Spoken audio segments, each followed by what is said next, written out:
Olá! No vídeo anterior a gente viu as etapas de operação para o buck descontínuo e também as suas formas de ondas. Se vocês não assistiram esse vídeo, retornem aí para vocês poderem entender esse conversor. A ideia do vídeo de agora é ver como projetar o conversor buck operando no modo DCM, então modo de condução descontínua de corrente, que é aquele que a gente viu que a corrente no indutor em algum momento ela vai ser nula, o que difere do conversor em modo CCM. Então, para encontrar o ganho estático de tensão, ou seja, a relação entre VO e VI, a gente vai considerar, então, média no indutor é nula, então a gente vai fazer o valor médio. Na primeira etapa é VI menos VO vezes o DUT da primeira etapa, na segunda etapa é menos VO, na terceira etapa VL nulo. Então, a gente soma tudo isso e divide pelo período de chaveamento para encontrar o valor médio da tensão. Isolando isso aqui, a gente consegue encontrar que o nosso ganho estático, que é a relação dVO por VI, vai ser D1 dividido por D1 mais D2. O que acontece? Que D2, que é o Dutch Cycle da segunda etapa, e D3 ainda são desconhecidos. Então a gente não consegue calcular esse valor do ganho estático porque a gente não sabe D2. O que a gente vai fazer então? Calcular a corrente média no indutor, ou seja, a corrente L.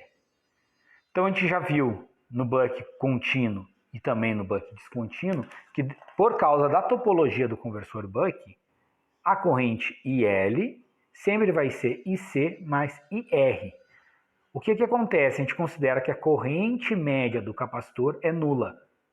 Então, a corrente média do indutor é a corrente do capacitor mais a do resistor. Se essa aqui é nula, a corrente média do indutor é a própria corrente média de saída. Então, a gente tem IL médio igual a IR, que se a gente desprezar o ripple é VO dividido por R. A gente também pode fazer pela forma de onda da corrente IL. Então, olhando aqui, IL é aquela forma de onda que a gente viu, uma triangular na primeira etapa, uma triangular na segunda e nula na terceira. Fazendo isso pela área, a gente faz 1 sobre o período de chaveamento, para achar o valor médio, e soma a área do triângulo, metade da base vezes a altura, ou seja, a área do triângulo da primeira etapa, mais a área do triângulo da segunda etapa.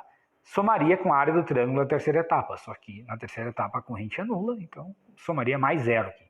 Então, pela área a gente tem que a corrente média no indutor é o meio de IL máximo D1 mais D2. Igualando isso a VO por R, a gente consegue daqui ter o valor de IL máximo. Para encontrar então o Dutch Cycle da segunda etapa, a gente pode fazer a variação do delta IL, tanto faz na primeira ou na segunda etapa. Então, na primeira etapa a gente tem que delta IL por delta T, ou seja, IL máximo, por D1 vezes período de chaveamento. Isso aqui é igual a tensão, que é menos VIN menos VO dividido por L. A gente também pode fazer isso para aquela segunda etapa, então o nosso delta IL off pelo delta de tempo da segunda etapa, a gente vai ter então IL máximo, Dutch Cycle da segunda, período de chaveamento, VO por L. O que a gente vai fazer agora? A gente vai isolar esse IL máximo dessas equações. Fazendo isso, a gente tem que o IL máximo, considerando aquela equação da primeira etapa, a gente tem VI menos VO, Dutch da primeira etapa, período de chaveamento e L. Fazendo pela segunda etapa, VO vezes D2, período de chaveamento por L. Se a gente considerar isso aqui lá na outra equação que a gente calculou aqui, para o valor médio pela área do triângulo, a gente tem então que esse L máximo, aqui, é metade de IL máximo, D1 mais D2 é igual a VO por R. Isso aqui vem lá da equação do valor médio da corrente no indutor. Substituindo isso aqui, então, a gente tem, então, esse L máximo, substituindo o valor que a gente tem aqui, 1 meio de VO D2, período de chaveamento por L, e a soma de D1 mais D2. O que eu fiz aqui? Eu só trabalhei essas equações para poder isolar o D2. Fazendo dessa forma, então, pelo IL máximo, fazendo pelo delta IL das etapas, e fazendo o valor médio da corrente do indutor, ser igual à corrente na carga, VO por R, a gente consegue isolar o valor do Dutch da segunda etapa. Então, ele vai depender de D1, uma raiz quadrada de D1 ao quadrado, 8 vezes a indutância, dividido pela carga, pelo período de chaveamento, dividido por 2. Ou seja, o Dutch da segunda etapa também depende do D1, porque é o quanto que vai ter carregado, mas ele depende da indutância, da carga, do período de chaveamento. O que a gente pode fazer? A gente pode voltar lá naquela equação do ganho estático que a gente acabou de deduzir, que ela dependia de D1 e de D2. porém, como eu tinha comentado, a gente não sabia o D2 nem o D3, e a gente pode substituir, agora que a gente sabe o D2, na equação do ganho estático. Então, o nosso ganho estático vai depender do DUT 1, da indutância, da carga e do período de chaveamento. Então, essa parte aqui é muito importante que vocês percebam que é totalmente diferente do buck CCM. Então, o buck DCM, vamos até enfatizar aqui, o ganho estático do descontínuo é muito diferente do contínuo. O nosso ganho estático ele não depende apenas do Duty Cycle D1, como era no CCM. Então, no CCM depende apenas do D1, e até né? VO por VI é igual a D1. Pronto, é bem mais simples. Aqui no descontínuo, não. Ele depende da carga, depende da indutância, da frequência de chaveamento. A variação entrada e saída de VO não é mais linear com a variação de D1. Então, no outro, VO por VI é igual a D1, então é linear. Aqui não.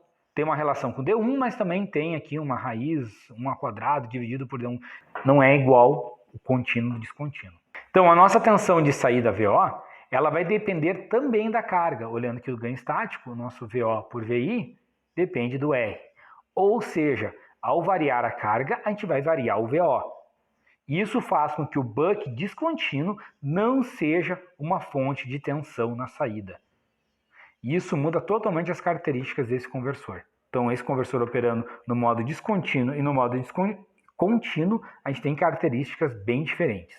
Eu digo característica porque tem vantagem e desvantagem. Dependendo do tipo de circuito que a gente quer gerar, a gente vai optar por um ou pelo outro. Então, agora a gente precisa encontrar o Duty Cycle máximo. Então, o que a gente faz? A gente faz que na condição crítica, o nosso D3 é igual a zero. O que isso quer dizer para nós? Se a gente olhar lá na forma de onda, é considerar que a corrente indutor vai carregar, vai descarregar e exatamente quando ela chegar em zero, ela já carrega de novo. Isso é operação crítica. Então, esse período aqui D3, a terceira etapa, na operação crítica, ele é nulo. Isso faz com que o DUT da segunda etapa seja a diferença de 100% menos o DUT da primeira. Isso aqui fica igual, então, ao modo contínuo, que é o que a gente busca, né? É a fronteira entre CCM e DCM. Então, para garantir que o indutor vai descarregar e permanecer descarregado, a gente vai fazer lá, pela carga do indutor, ser menor ou igual à descarga do indutor. Quando for igual, a gente tem exatamente o ponto crítico. Quando isso aqui for menor que isso, então a gente tem a operação descontínua. Então, trabalhando essa equação, a gente vai ver que o nosso DUT tem que ser menor ou igual a VO por VI. Ou seja, o nosso DUT máximo para o modo descontínuo, então o DUT máximo para a operação DCM, vai ter que ser relação por VO por VI, que é exatamente o DUT Cycle que a gente tem lá para o CCM. Ou seja, a gente pode encontrar o valor máximo do DUT para o descontínuo utilizando o valor do DUT CCM. Se a gente usar um DUT maior do que isso, ele vai mudar de modo de operação e vai partir a operar no modo CCM. Porque o que vai acontecer? Se a gente deixar mais tempo carregando aqui, esse pico vai ser maior, então a descarga vai acontecer e não vai chegar a zero. Então, a gente tem que operar com o Duty Cycle menor que isso para garantir a operação descontínua. Uma dica aqui é usar valores do modo descontínuo com uma margem ali de 20% a 10%. Usar, então, 80% do DUT máximo, que é esse aqui, a gente vai garantir a operação dele.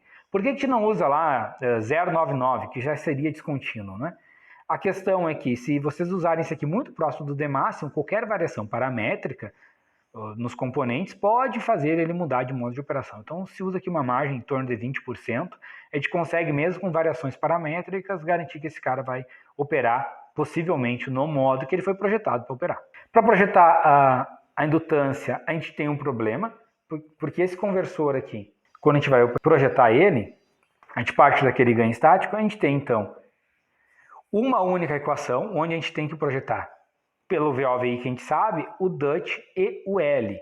Isso gera um problema, a gente tem que chutar ou o valor do DUT ou o valor do L para poder sair dessa equação, porque a gente tem apenas uma equação de projeto e a gente tem que projetar dois componentes. Então, o que a gente pode fazer? A gente pode chutar um valor DL, chuta lá 1 microhenry, e aí calcula qual DUT que a gente precisaria operar para garantir isso. Qual é o problema disso? É que vocês podem operar com DUTs muito pequenos, o que é ruim de fazer no circuito de drive, ou com DUTs muito alto, o que também gera alguns problemas. Então, o que a gente faz normalmente? A gente calcula o valor máximo, usa esses 80% e a gente define, então, o D1 a partir disso.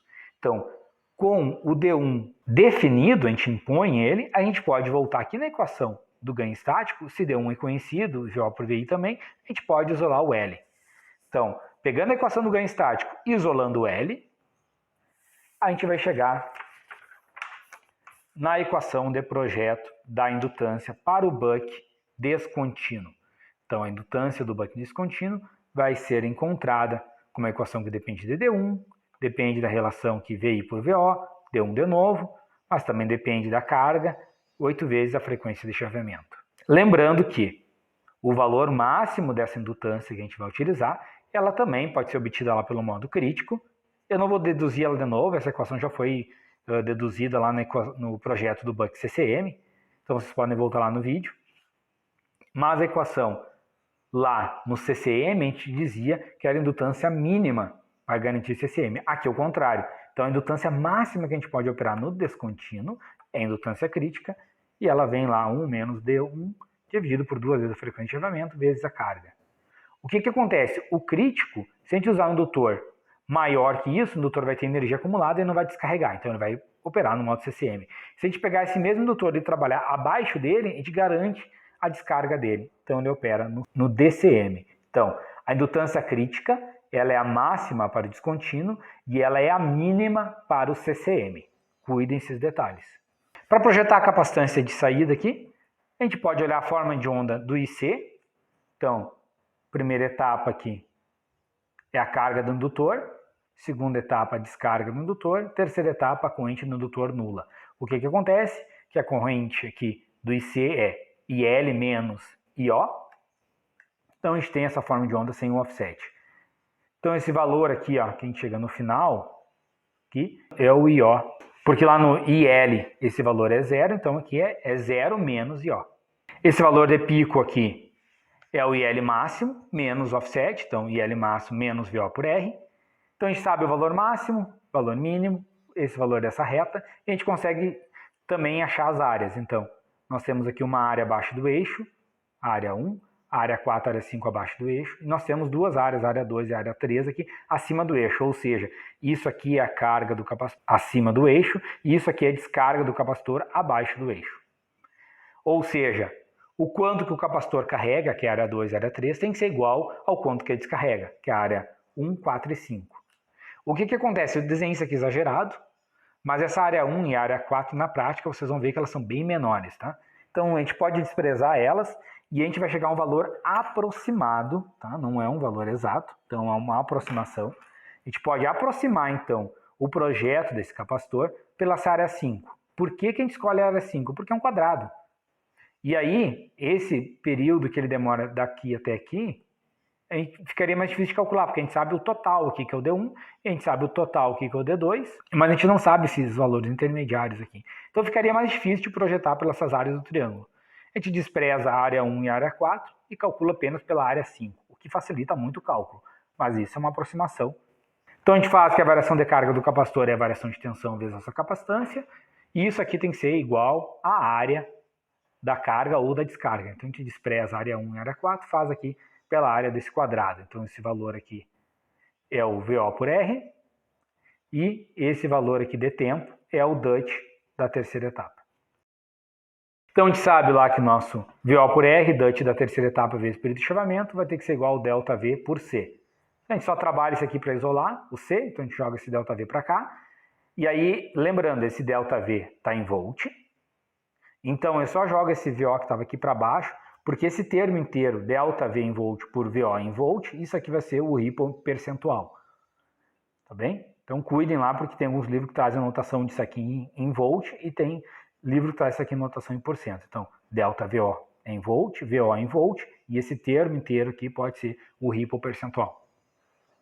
O que acontece? Que o DUT da terceira etapa, ele é o 100% menos o da segunda, menos o da primeira etapa.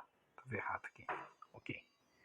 Então, se a gente fizer isso, a gente consegue achar o DUT da terceira etapa. A gente já sabe o D1, que é o que a gente impõe, e o D2 a gente já calculou, então a gente consegue obter o DUT da terceira etapa. Então, a gente consegue projetar a capacitância de saída. Seleção dos semicondutores, a chave S e o diodo D.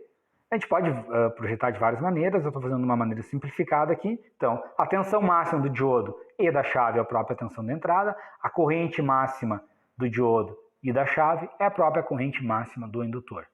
Então, só não esqueçam de usar uma margem de segurança lá, 10, 20% acima desse valor, tá? Para vocês garantirem que não vai queimar nada. Ok, pessoal? Dessa maneira a gente conseguiu projetar todos os componentes do nosso buck descontínuo e destacou aqui as principais diferenças entre o modo CCM e o modo DCM. Próximo vídeo, então, a gente vai ver uma simulação desse conversor no modo descontínuo.